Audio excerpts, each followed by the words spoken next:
Hello everyone.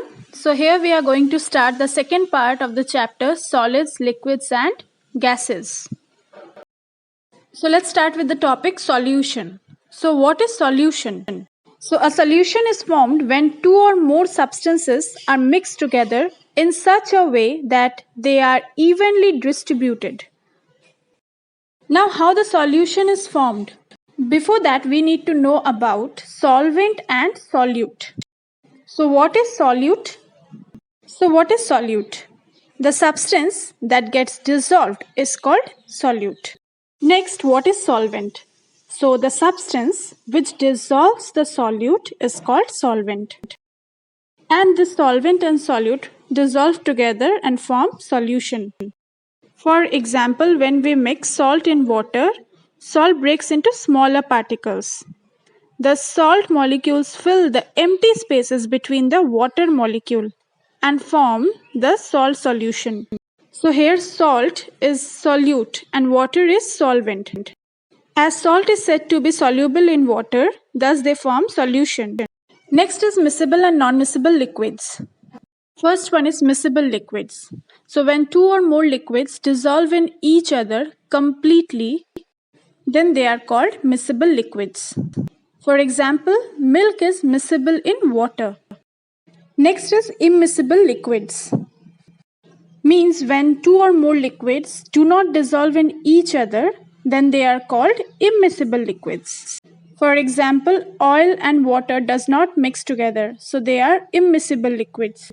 Even some gases can dissolve in water, as fish and other aquatic animals can breathe in oxygen, which is dissolved in water. And soft drinks have fizz because carbon dioxide is dissolved in it. Next is composition of air. So air is a mixture of gases, mainly nitrogen and oxygen. Air contains 78% nitrogen, 21% oxygen, and the remaining 1% is made up of carbon dioxide, water vapor, and other gases. Moving air can take the form of wind, storm, and breeze. You can feel the air when you run, cycle, or swing. This is because the air is moving against your face. Moving air is called wind. You come to know there is wind when it makes things move. It makes a kite fly, moves clouds in the sky, sail boat, and moves a windmill. A gentle wind, or when the wind blows slowly, then it is called a breeze. Next is storm. So fast and strong winds cause a storm. A storm can blow away things. Storms can damage buildings, they can uproot trees and spoil crops. They can also cause damage to plants, animals, and human beings. Next is need for ventilators and windows.